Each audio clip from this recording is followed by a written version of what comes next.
আসসালামু আলাইকুম। এটিএন বাংলা গ্রামগঞ্জের খবরে সবাইকে স্বাগত জানাচ্ছি। আমি ওয়াহিবা রিয়ান।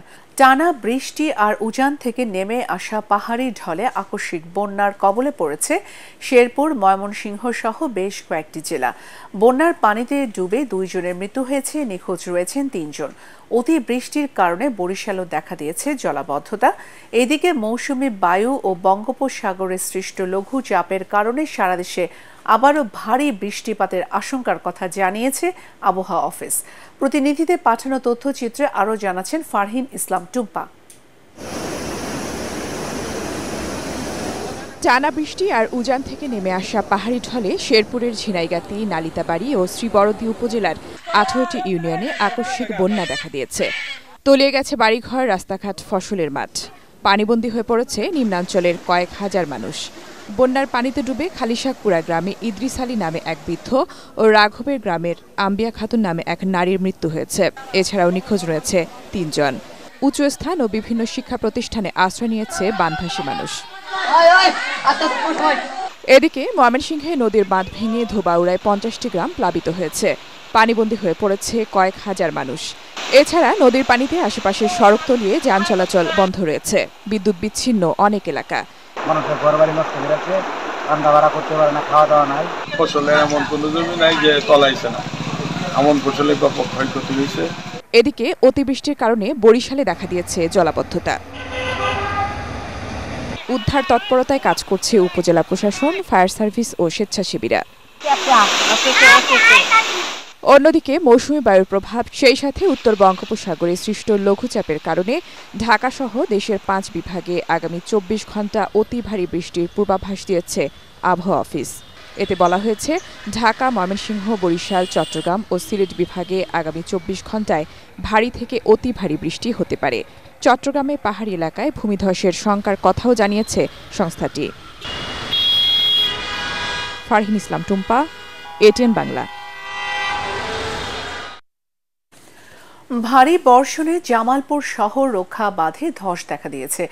গত 24 ঘণ্টায় শহরের ছনকান্দা, উত্তর কুটুরিয়া এলাকায় জামালপুর শেরপুর ব্রহ্মপুত্র সেতুর নিচে বাঁধের অন্তত 10 মিটার ধসে গেছে। এতে হুমকির মুখে পড়েছে আশপাশের বসতবাড়ি ও জামালপুর ময়মনসিংহ মহাসড়ক। ধসে যাওয়া বাঁধ পরিদর্শন করে তা দ্রুত মেরামতের কথা জানিয়েছেন জামালপুর পানি উন্নয়ন বোর্ডের নির্বাহী প্রকৌশলী নকিবুজ্জামান খান। প্রশাসন এখনও পতিত ফ্যাসিবাদের দখলে বলে মন্তব্য করেছেন গণসংহতি আন্দোলনের প্রধান সমন্বয়ক জুনায়েদ সাকি। শুক্রবার সন্ধ্যায় নারায়ণগঞ্জ কেন্দ্র শহীদ মিনারে কেমন বাংলাদেশ চাই শীর্ষক নাগরিক সংলাপে তিনি এ মন্তব্য করেন। দেশের আইন শৃঙ্খলা পরিস্থিতি নিয়ন্ত্রণে পুলিশ কাজ করছে না, জনগণের ট্যাক্সের টাকায় বেতন নিয়ে তারা কাজ করবে না, এটা মেনে নেওয়া যায় না বলেও মন্তব্য করেন জুনায়েদ সাকি।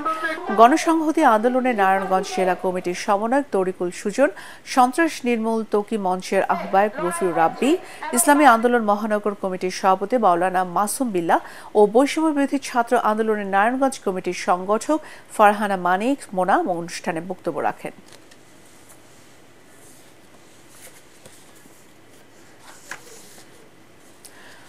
খুলনা মহানগরীর খালিশপুরের ওয়ার্ড বিএনপির সুধীর সমাবেশে তুচ্ছ ঘটনাকে কেন্দ্র করে 2 গ্রুপের সংঘর্ষে পণ্ড হয়ে গেছে সমাবেশ। সংঘর্ষে উভয় গ্রুপের 18 জন আহত হয়েছেন। আহতদের খুলনা মেডিকেল কলেজ হাসপাতালে ভর্তি করা হয়। শুক্রবার রাতে খালিশপুর পিপলস গোল চত্বর এলাকায় এ ঘটনা ঘটে। প্রত্যক্ষদর্শীরা জানান, দলের মহানগরী নেতাদের উপস্থিতিতে খালিশপুরের বিএনপি নেতা সারওয়ার হোসেন ও যুবদল নেতা নাজমুল হক বাবু গ্রুপের মধ্যে চেয়ারে বসা নিয়ে বাকবিতণ্ডা শুরু করে। এ নিয়ে পরে সংঘর্ষে জড়িয়ে পড়ে 2 গ্রুপ। এ নিয়ে এলাকায় উত্তেজনা বিরাজ করছে। এদিকে এ ঘটনার জেরে 4 জনকে বহিষ্কার করেছে খুলনা মহানগর বিএনপি। বহিষ্কৃতরা হলেন খালিশপুর থানার 11 নম্বর ওয়ার্ড বিএনপির যুগ্ম আহ্বায়ক সারওয়ার হোসেন, যুবদল নেতা নাজমুল হোসেন বাবু ও মাসুদ হোসেন ও ফকির শহীদুল।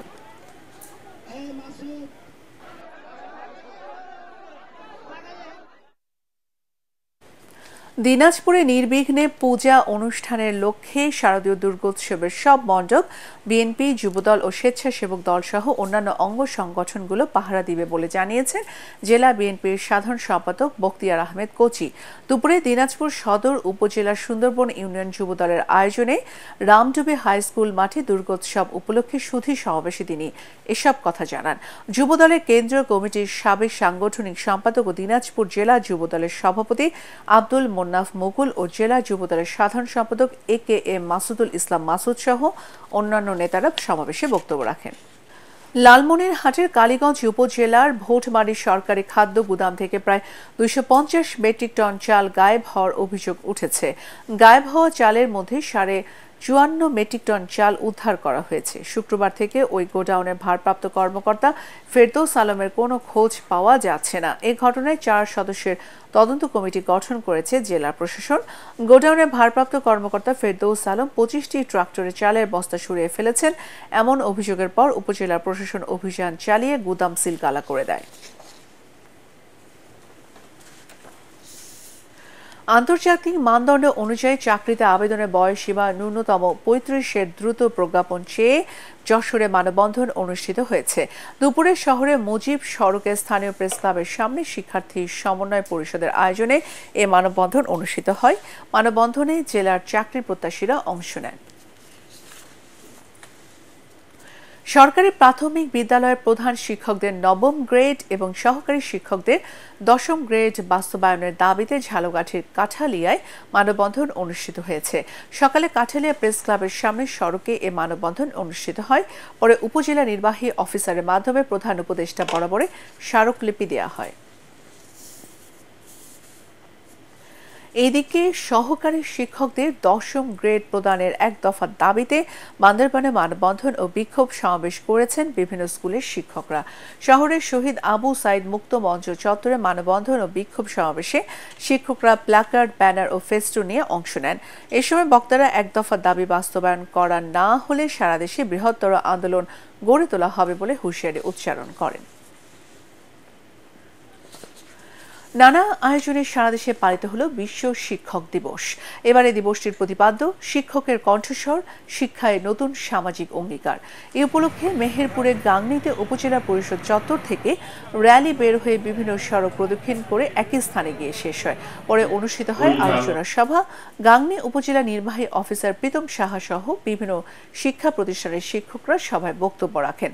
মানিকগঞ্জে বিশ্ব শিক্ষক দিবস উপলক্ষে আয়োজিত আলোচনা সভায় জেলা প্রশাসক ডক্টর মনোয়ার হোসেন মোল্লা, অতিরিক্ত জেলার প্রশাসক তরিকুল ইসলাম ও অতিরিক্ত জেলা ম্যাজিস্ট্রেট মোহাম্মদ আলী সহ শিক্ষক নেতারা বক্তব্য রাখেন। অনুষ্ঠানে জেলার বিভিন্ন উপজেলা 5 জন শিক্ষককে গুণী শিক্ষকের সম্মাননা দেওয়া হয়। নাটোর জেলা প্রশাসন ও জেলা প্রাথমিক ও শিক্ষা অফিসের উদ্যোগে কালেক্টরেট ভবনের সামনে থেকে বের করা হয় বর্ণাঢ্য শোভাযাত্রা। পরে জেলা প্রশাসকের সম্মেলন কক্ষে অনুষ্ঠিত হয় আলোচনা সভা। এছাড়া শিক্ষক দিবস উপলক্ষে নবাব সিরাজউদ্দৌলা সরকারি কলেজেও শোভাযাত্রা ও আলোচনা সভা অনুষ্ঠিত হয়।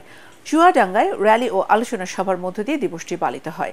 জেলা প্রশাসন ও জেলা শিক্ষা অফিসের আয়োজনে র্যালি ও আলোচনা সভায় জেলা প্রশাসক জহুরুল ইসলাম এবং জেলা শিক্ষা অফিসার আতাউর রহমান সহ শিক্ষক নেতারা উপস্থিত ছিলেন। বিশ্ব শিক্ষক দিবস উদযাপন, বেসরকারি শিক্ষকদের চাকরি জাতীয়করণ ও বৈষম্য দূরীকরণ সহ 9 দফা দাবিতে সিরাজগঞ্জে সমাবেশ অনুষ্ঠিত হয়েছে। সিরাজগঞ্জ বাজার স্টেশন মুক্তির সোপানে বাংলাদেশ আদর্শ শিক্ষক ফেডারেশনের উদ্যোগে এই সমাবেশ অনুষ্ঠিত হয়। সমাবেশে প্রধান অতিথি ছিলেন বাংলাদেশ জামাতে ইসলামের সহকারী জেনারেল সেক্রেটারি ও রাজশাহী বিশ্ববিদ্যালয়ের সিনেট সদস্য রফিকুল ইসলাম খান। অন্যান্যের মধ্যে বক্তব্য রাখেন বাংলাদেশ আদর্শ শিক্ষক ফেডারেশনের জয়েন্ট সেক্রেটারি অধ্যক্ষ তৌহিদ হোসেন ও বাংলাদেশ মাদ্রাসা শিক্ষক পরিষদের সভাপতি মুফতি শাহজাহান মাদানী। ঝালকাঠির রাজাপুরে অস্ত্রের মুখে বাড়ির সবাইকে জিম্মি করে ও হাত পা বেঁধে নগদ 7.5 লাখ টাকা ও 13 ভরি স্বর্ণ অলংকার সহ মূল্যবান মালামাল লুট করে নিয়ে গেছে ডাকাতরা। গভীর রাতে উপজেলার শুক্তাগড় ইউনিয়নের উত্তর কাঠিপাড়া এলাকায় এ ঘটনা ঘটে। পুলিশ জানায় বাড়ির ড্রয়িং রুমের জানালায় গ্রিল কেটে 5 থেকে 6 জনের মুখোশধারী একদল ডাকাত ভিতরে প্রবেশ করে অস্ত্রের মুখে জিনিসপত্র ও মানুষজনকে জিম্মি করে। বাদল ও মামুন নামে 2 ভাইকে পিটিয়ে আহত করে তারা। পরে টাকা, স্বর্ণালংকার ও জিনিসপত্র নিয়ে পালিয়ে যায়।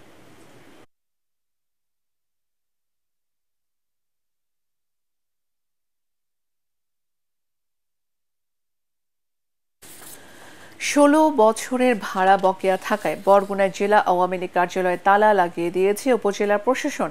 একই সাথে আগামী 15 অক্টোবরের মধ্যে ভাড়া পরিশোধ না করলে ভাড়ার চুক্তি বাতিল করা হবে উল্লেখ করে অফিসের সামনে নোটিশ টাঙিয়ে দেওয়া হয়েছে। ভাড়ার চুক্তিপত্র অনুযায়ী 16 বছরে জেলা আওয়ামী লীগ কার্যালয়ে বকেয়া ভাড়ার পরিমাণ দাঁড়িয়েছে প্রায় 2,20,000 টাকা। জেলা আওয়ামী লীগের যুগ্ম সাধারণ সম্পাদক আব্বাস হোসেন মন্টু মোল্লা বলেন, দীর্ঘদিন যাবৎ জেলা কার্যালয় হিসেবে যে অফিসটি ব্যবহার করা হয়েছে সেটি উপজেলা প্রশাসনের সরকারি সম্পত্তি। ভাড়া পরিশোধ করতে না পারা এক ধরনের ব্যর্থতা। সাভারের আশুলিয়া থানা বিএনপির সাধারণ সম্পাদক ও স্বনির্ভর ধামসোনা ইউনিয়ন পরিষদের সাবেক চেয়ারম্যান আব্দুল গফুর মিয়ার নামে মিথ্যা মামলা দায়ের প্রতিবাদ জানিয়েছে নেতা কর্মীরা। দুপুরে আশুলিয়ার ভাদাইল এলাকায় সংবাদ সম্মেলনে এ প্রতিবাদ জানানো হয়। সংবাদ সম্মেলনে ঢাকা জেলা বিএনপির সিনিয়র সহ সভাপতি খন্দকার শাহ মাইনুল হোসেন বিল্টু, যুগ্ম সাধারণ সম্পাদক শামসুল ইসলাম, আশুলিয়া থানা বিএনপির সহ সভাপতি আব্দুল বাসেদ দেওয়ান সহ অন্যান্য নেতারা উপস্থিত ছিলেন। বৈষম্য বিরোধী ছাত্র আন্দোলনের সময় আশুলিয়া থানা বিএনপির সাধারণ সম্পাদক আব্দুল গফুর মিয়ার নামে সাভার ও আশুলিয়া থানায় 5টি মামলা দায়ের করা হয়। কুমিল্লায় শারদীয় দুর্গাপূজা উপলক্ষে সিটি কর্পোরেশন ও আদর্শ সদর উপজেলার 93টি পূজা মণ্ডপে উপহার দিয়েছে কুমিল্লা দক্ষিণ জেলা ও মহানগর বিএনপি। দুপুরে নগরের ধর্মসাগর পাড় দলীয় কার্যালয়ে পূজা মণ্ডপ কমিটির নেতাদের হাতে নগদ অর্থ ও উপহার তুলে দেওয়া হয়। অনুষ্ঠানে প্রধান অতিথি ছিলেন কেন্দ্রীয় বিএনপির ত্রাণ ও পুনর্বাসন বিষয়ক সম্পাদক ও কুমিল্লা দক্ষিণ জেলা বিএনপির আহ্বায়ক সাবেক এমপি আমিন উর রশিদ ইয়াসিন।